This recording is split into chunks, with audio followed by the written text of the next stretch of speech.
So I live in a rented apartment, and I don't have a flagpole, but I do have a Facebook profile.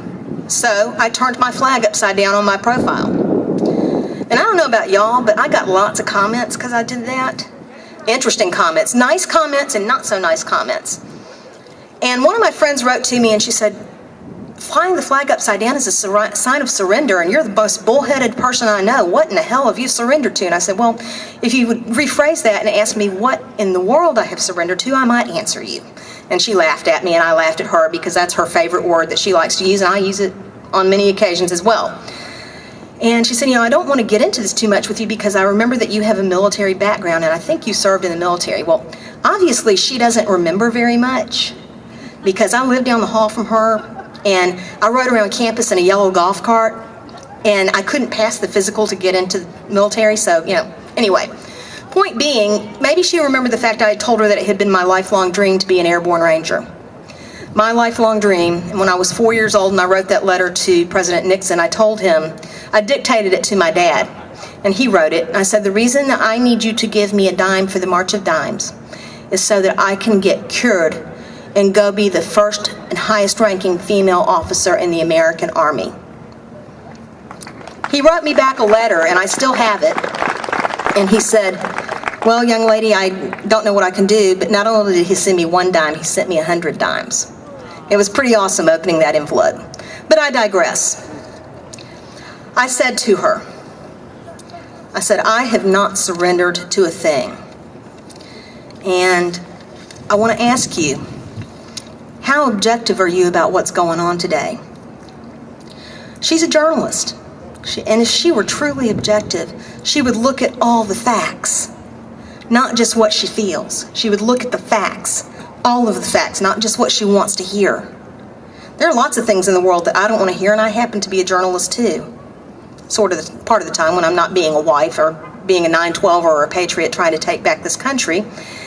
And there is no reason not to look at all the facts. You've got to look at all the facts to understand, if nothing else, where the other side is coming from, so you can have a logical, civil debate. If journalists would learn to do that, maybe there would be a whole lot less bias in the media. So I took a deep breath, and I said, this is what I wrote to her. I said, about the flag, it is absolutely not a sign of surrender, but it is a sign of distress, even as the code for military flag flying says. Our nation is in distress because of the financial and government crisis in which we find ourselves. It is not an insult to our military, which she had accused me of. It is in honor of those who are giving their lives and have given their lives in service to this country that I fly Old Glory upside down. Many of the veterans and currently serving soldiers that I know are doing the same for all the same reasons. These are serious times, and as such, they demand serious measures. I went on to write, I too am a trained and experienced journalist who had her own radio show at one point. I've looked at all sides of the issues we are dealing with as a nation today.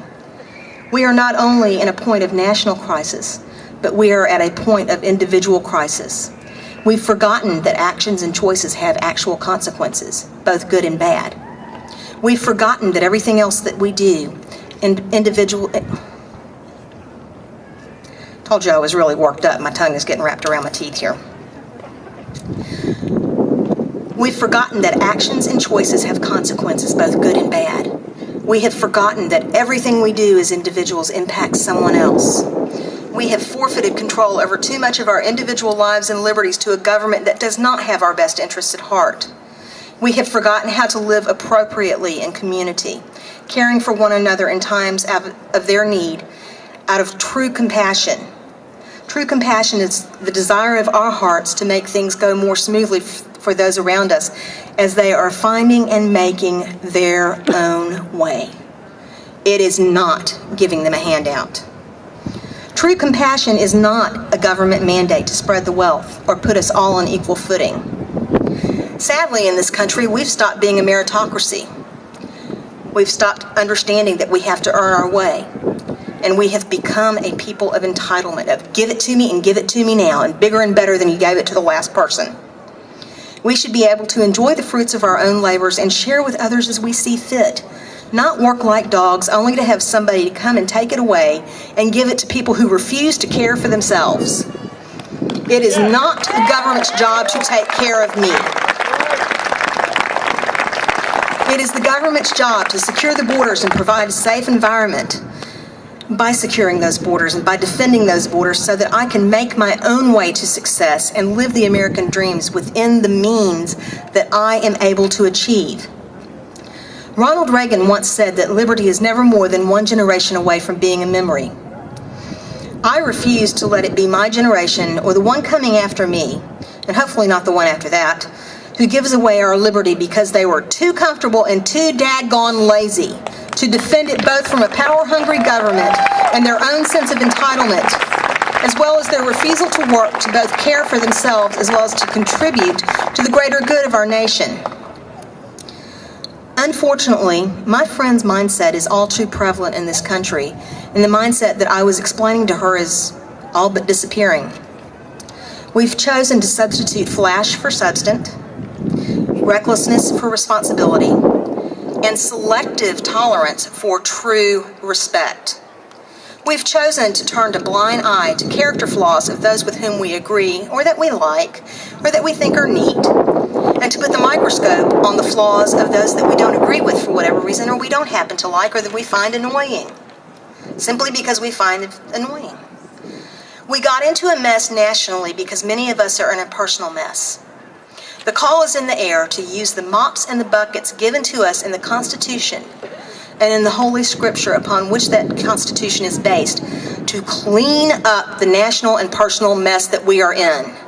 And until the call is answered and the crisis ended because the mops have been used and the buckets have been used and the brooms have been used and we have cleaned out the National House and the National Senate and all the state houses and all the state senates, and until we get this country back under control of some physical and personal responsibility, my flag is going to fly upside down on my Facebook profile, on the back of my wheelchair, on the back of my husband's car. Wherever I fly a flag, it's going to fly upside down. Because even as I said to my friend on Facebook, President Reagan said that freedom is never more than one generation from extinction. We don't pass it on to our children in the bloodstream. It must be fought for, protected, and handed down for them to do the same. Or one day we will sit on our back porches and tell our children and our children's children what it was once like to live in the United States where everyone is free. As far as it depends on me, freedom will not end with me. I'll do everything I can. My question is, what about you? What are you going to do? And to that group in the back, what are you going to do to keep our country free? Are you going to argue, or are you going to go get informed and educated and have civil debate? You're going to stand there and yell like animals, like the sheriff said earlier, or are you going to learn to speak in civilized words? Fine, I'll meet you right back there after this is over, and we'll have a little discussion. I'm not afraid of you. I don't lock my door.